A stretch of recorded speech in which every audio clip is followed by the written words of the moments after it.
All right, hello. My name is Jason Linville. This lecture is being recorded for CJ352. This is about mitochondrial DNA, specifically last mini portion, video 3 out of 3 on human and species identifications. Okay, so what we want to do is I want you to describe how mitochondrial DNA varies among humans. I mean, we already hinted at this where the sequences are going to be different, so we're just sort of look for a better description than that. I want you to be able to write the haplotype of, what is a haplotype? We'll learn that, of a sample when given the sequence and a reference sequence. The haplotype would be, I mean, it's similar to genotype. Like, for example, with STRs, you write down 13 pairs of numbers. Here, you write down 900 letters, right, Dr. Linville? Well, I'm going to make it simpler than that, okay? So we're going to sort of teach you the shorthand for writing a mitochondrial sequence. Okay, finally, I want to identify the area of mitochondrial DNA used to differentiate and identify species. Cytochrome B, it's like a word, you know, it's a gene. Okay, there's the answer. And then we're going to want to use, this is for the assignment, use this national database of DNA to identify species if you're given the sequence to it. So let's say that we go through this sequencing reaction for this chunk of mystery meat, and you have the 900 letters or whatever, or 400 letters from cytochrome B. How do you know what species it is? Well, there's a database that you, the public, can use. So we're going to go over that. Okay. All right. Let me get to it. Okay. Number one, for this human identification, all throughout this, I've said we're going to picture this as 900 base pairs that are in this control region. Come on, mouse. Okay. 900 base pairs that are in that control region. Okay. In reality, the forensic scientist breaks that 900 up because right around here, okay, so in other words, what we're looking at here is in this direction, it's a whole bunch of genes. We're all 100% identical. You can sort of see it down here, okay, all the way around to here. So we're zoomed in on this 900 base pairs, and you'll notice when it comes to the numbering, okay, the number 1 starts right in the middle of that 900 base pair region. Okay, and the number 1 starts here because that's the origin of replication. So when mitochondrial DNA naturally makes a copy of itself, this is where that replication begins at base pair 1. And then the replication continues all the way around, okay, to 6,000. And then you have 2. Okay, so that actually creates some peculiarities of these 900 base pairs. Okay, the first one is within that 900 base pairs. I'm going to draw it over here where I have a little bit more space. Right around that origin of replication, we all tend to be very, very similar. So it's almost like it's another gene. So really within that's 900, even though to answer it on the quiz or exam, I say how many, what's the area, the length of the area that varies among individuals, just say 900. But in reality, it's sort of like a 300, and what is that number over there in my chat boxes? It's like about 350 base pairs right here and 300 and 270 right here. Okay, and then the whole thing is like 900 from here to here. Okay, so for forensic scientists, as opposed to looking at the extremely little variation in these areas, they just sort of focus on this hypervariable region 1 and hypervariable region 2. Okay, so those are sort of the 2 human hypervariable regions. I do want, if you see HV1, HV2, I want you to recognize, oh yeah, that's for human identification. These are only present in human. They're not present in ant. You can't look at the human hypervariable region 1 in a dog because it doesn't exist.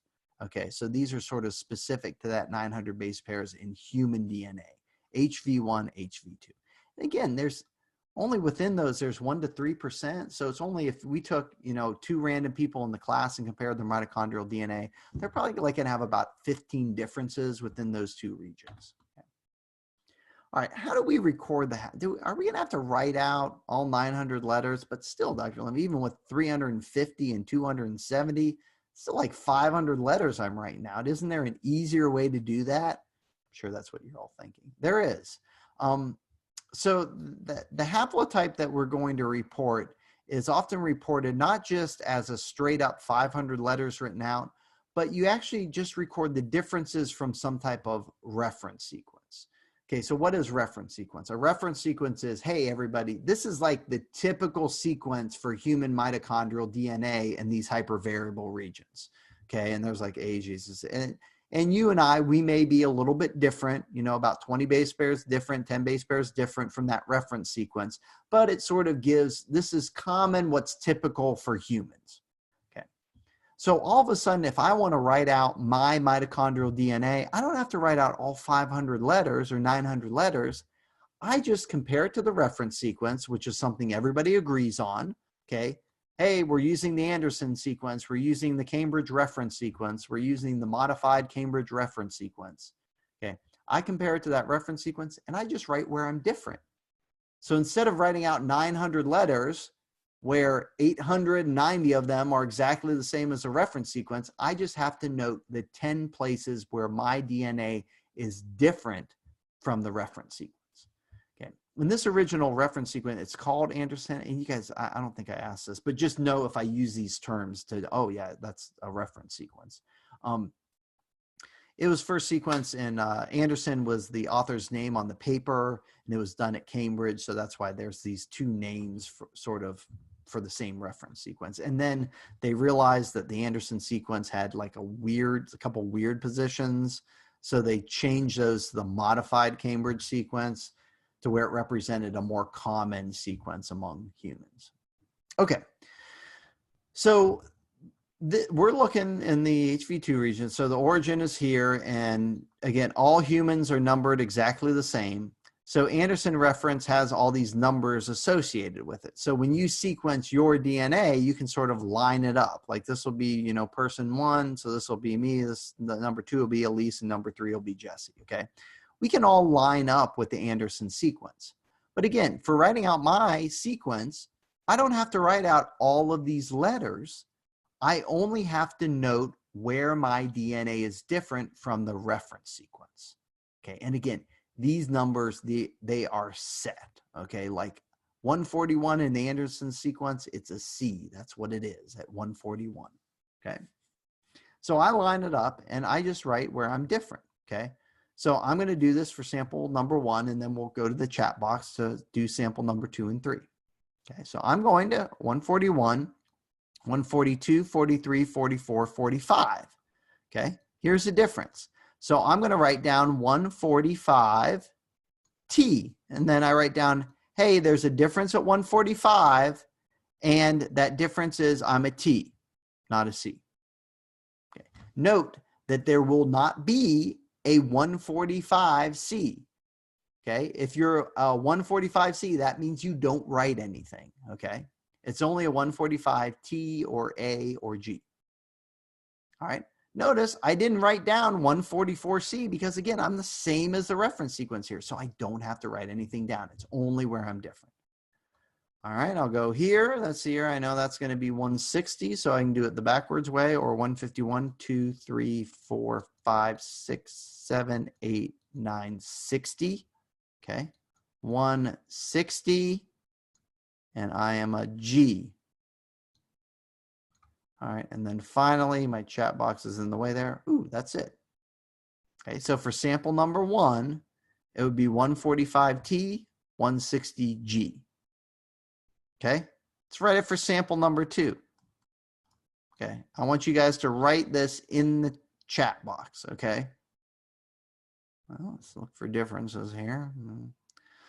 Luckily, Dr. Linville has colored these, so I know there's a difference there that I need to write down, and it looks like there's a difference there I'm going to write down. But what would we write down?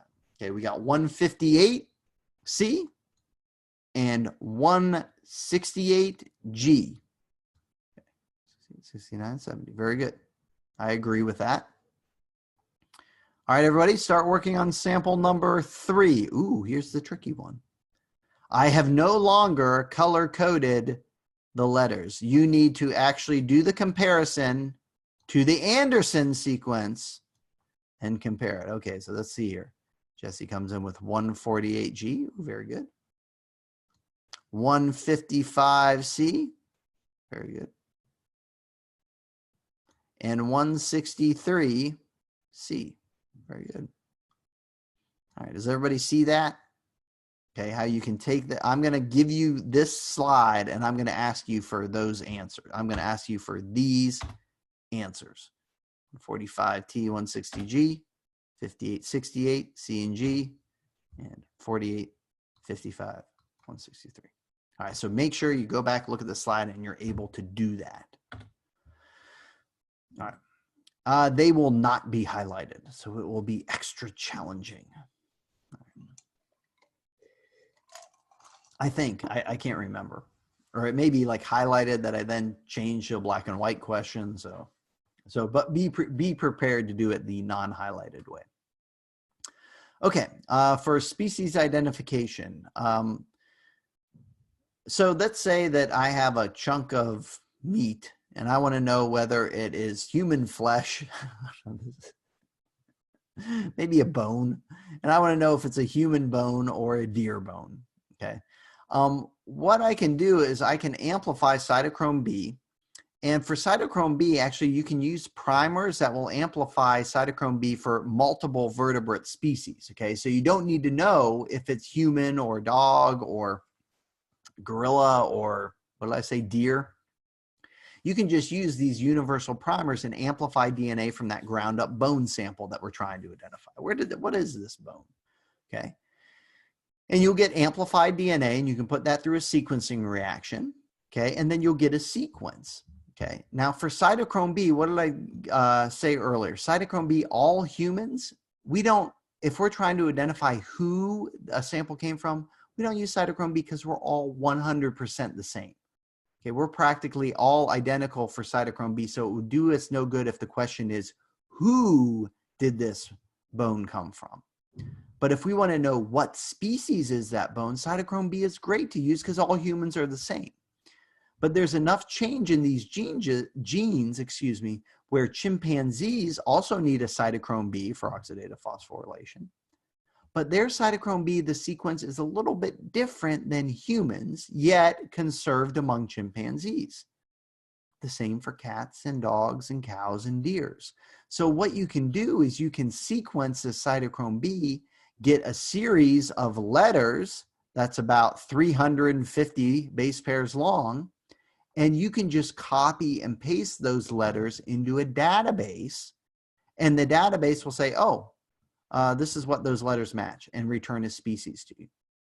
Okay, so this is the assignment that I'm asking you guys to do. I want you to copy all of those letters into a database, into the national database that you can use. You don't need to be a UAB student or a United States citizen, okay, or a friend of the Bureau of Genetics. I'm making things up here. You can just go online and do this exercise. All right. So protein coding gene, there's not much variation, so there's just a very small amount within a species. But even though it's still not a huge number as far as the 3% difference between human and chimpanzees, it's enough there to distinguish the species. So in other words, no human is going to have a chimpanzee sequence. No chimpanzee is going to have a human sequence. Okay, so you can take that up, and if it matches the 2 or 3 sequences that have been found in human or the 2 or 3 that are found in chimpanzees, it's going to return that back to you. And it's the same for that for all animals. Okay. Now, for some, like dogs, different breeds of dogs, they still pretty much match the DNA at the mitochondrial. So it's not like you can tell the difference between a breed of a dog, but you can tell the difference between a dog and a wolf, a Alaskan gray wolf. I don't know different types of wolves. A 3-moon wolf. You can tell the difference between a dog and a wolf. You can tell the difference between a cat and a tiger, but probably not a cat and your neighbor's cat. All right. So the process is exactly the same for species identification. You do the amplification. Okay, DNA from your mystery sample, primers for cytochrome B, TAC, DNTPs, and then that amplified product you put through a sequencing reaction. Same exact as we talked about before. This is what you get, except instead of comparing this to a reference sequence, comparing it to suspects, You just upload it to a database. Okay. Here, this shows a little bit about, here's our mystery, and you just compare it for different species, and these should be labeled better, but I can't remember exactly what they are. But we have our unknown, and we have just 4 samples here. And we can see, okay, what does the unknown sample match? Does it match A or B or C or D? Okay, go ahead and throw that in the chat box. I mean, this is pretty easy. Let's see here. It's an A, so it's not D. Even these little stars tell you where it's different. Okay, it's C there, so it's not A or D or D. Oh, okay. Well, I guess it's C. Does it match here? C, C, yeah. Does it match here? Yep.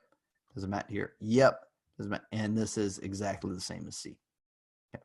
So that's how you do it, except your database can do this not just to 4 sequences, but to the millions of sequences that are in the database. And almost every animal that exists has been sequenced in the sequences in that database. So if you're trying to find a wallaby, okay, then you upload it and you get a hit on wallaby.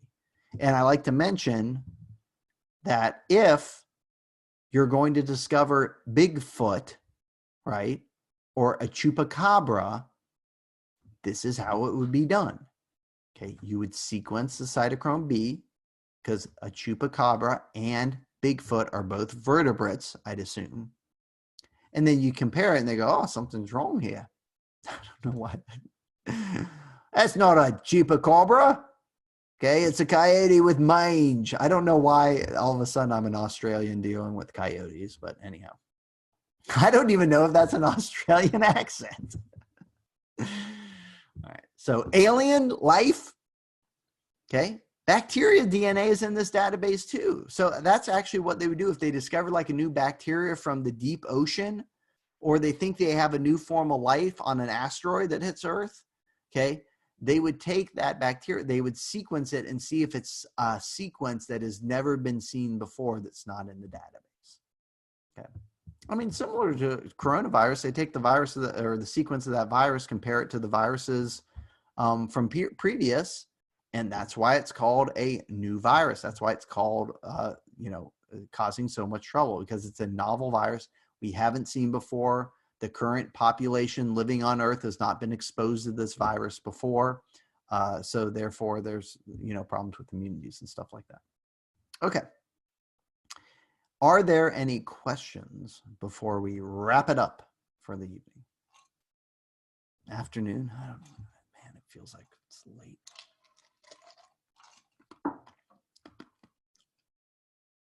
Nothing on Wednesday. Okay. As you're studying for this quiz, let me know if you have any questions. But again, get your notes organized.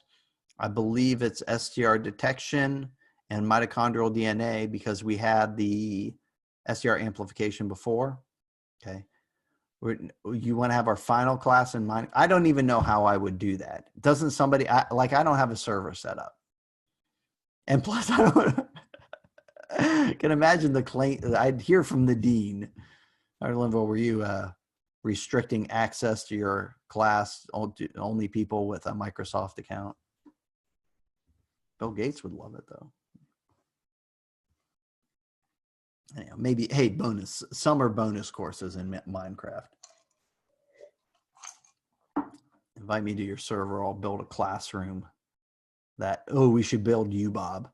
No, that's a turd. Let's build a nicer one. Let's do with Heritage Hall or something.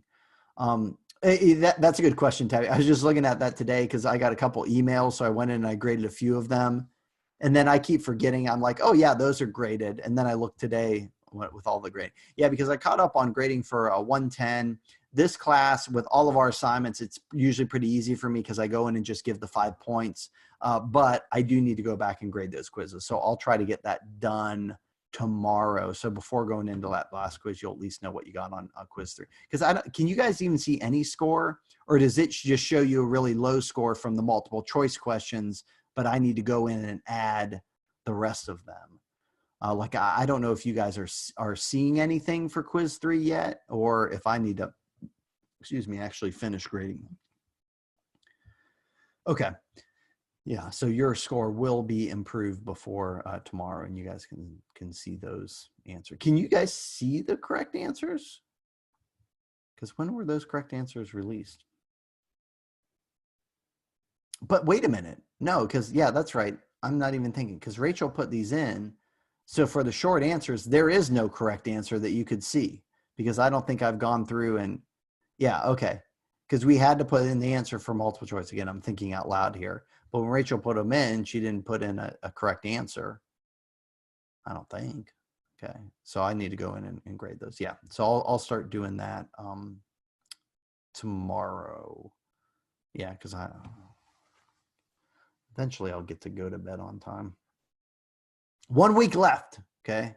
So that's what I was saying. Quiz on Wednesday. Let's not give up. Let's finish strong. Okay. You just got a little bit more.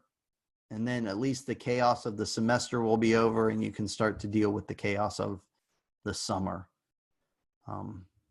which is unpredictable.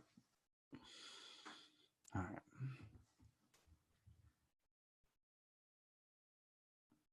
Am I still recording? Okay, I guess I better stop this recording.